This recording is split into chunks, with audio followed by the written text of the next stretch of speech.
A folding e-bike can be a great hack to cutting the time and the money that you spend on your commute, but only if you buy a good one. So if you want to spend your money wisely, here are 7 top tips. And to help me demonstrate, Ado have sent me their latest Air 20 Ultra, which they've added NFC to. So no more pressing the power button to get going.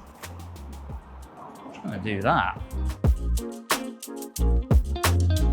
One of the first questions to ask yourself is, do you actually need gears? Some e-bikes have them, some e-folding bikes don't have them. This has a 3-speed kind of automatic gearbox, so I don't even need to think about it. And realistically, I do need gears in Bath because it's really, really hilly around here. But you might live somewhere like, I don't know, Cambridge, where it's pretty flat for the most part. There are serious benefits to single-speed bikes. They are very, very simple mechanically, but they also can be lighter. Personally, they just don't work for me because I live somewhere that's far too hilly. So I always look out for them. I'm gonna get one just like this. The next thing to look out for is a belt drive, because I absolutely love these things. And the reason that I love them is,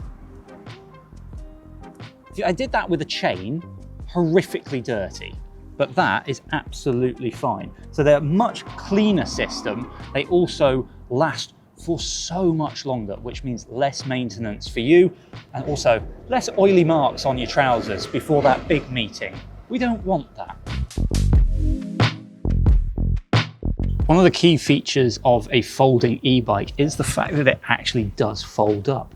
But the thing that you need to really ask yourself here is, how small does it fold up? And how small do you need it to fold up? Because you're going to have 2 situations. One is in transport, whether that's in the boot of your car, on the train. Does it actually fit in the space that you need it to fit into? And the second is when you're at home, storing the bike.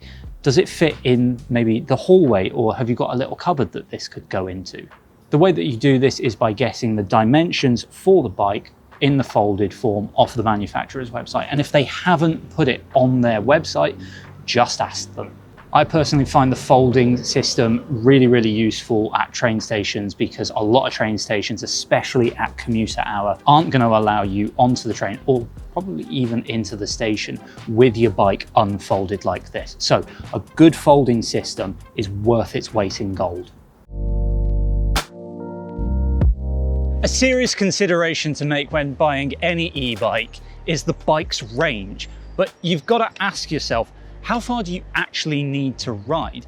Most of your commute might be taken up, for example, with the train journey. So once you've considered how much you'll actually be riding per week, then you can look at the bike's claimed range, because that'll let you work out how much you're going to be charging through the week. This thing has a Bafang 2nd gen auto shifting motor. It's got dual-sided torque sensors which deliver 25% more torque, and that's great on the hills. The range on this thing is up to 100 kilometers, which is amazing. That's far more than I really need. In fact, 100 kilometers, that's going to be weeks before I need to charge the bike. So the benefits of hybrid working. Having a big battery on one of these bikes might sound like a great idea, but a big old battery leads to more weight, which leads us nicely onto one thing that many people don't think about when they are buying a folding e-bike is the actual physical weight of these things. Like, this is not too bad, but check the claimed weight, because you are going to have to, probably at some point, carry this thing up a flight of stairs. Maybe that's in the train station, maybe that's just getting around town. And a bigger battery, more weight, that's going to make it harder to carry. But there are things on a folding e-bike that will actually help you along, like this will roll along in a push function, and that just means that most of the weight is actually taken by the bike's wheels. If you're going to be riding in a city, then having features built into the bike to try and keep you as safe as possible and just make your ride as nice as possible is a really good idea. So having lights built into the actual bike is great for two reasons. One, means that I can't forget them in the morning. And then two, it means that thieves can't just nick them off my handlebars.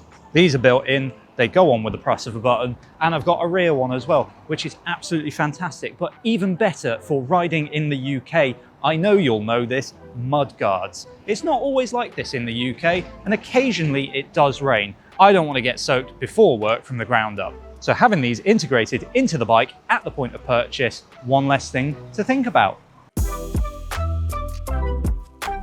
You should probably also think about how you want to carry your luggage. Now for me, a backpack has mostly been fine, but this has a Mick rear rack, which is really helpful if you're going to be using maybe the bike for a bit of shopping. But also you can find these bikes with bar mounted racks and front mounted racks as well. So think about how you want to carry your stuff. If you're going to be riding in hotter weather, as it is today, I would suggest steering clear of a backpack because my back is getting a bit sweaty. While we're here, it's probably worth looking at some of the bonus features that you can get on bikes like this. Now, this Ado has a suspension fork, and let me tell you, it has been fantastic today because we keep hitting potholes like that. So that's our 7 top tips for buying a folding e-bike. If you've got a top tip of your own, leave it down in the comments below. Might help someone else when they are making their purchase decisions. But this isn't for everyone, and if you prefer just a cheap road bike for doing your commute, we made a video about buying one of those just up there. Thank you very much for watching. We'll see you next time.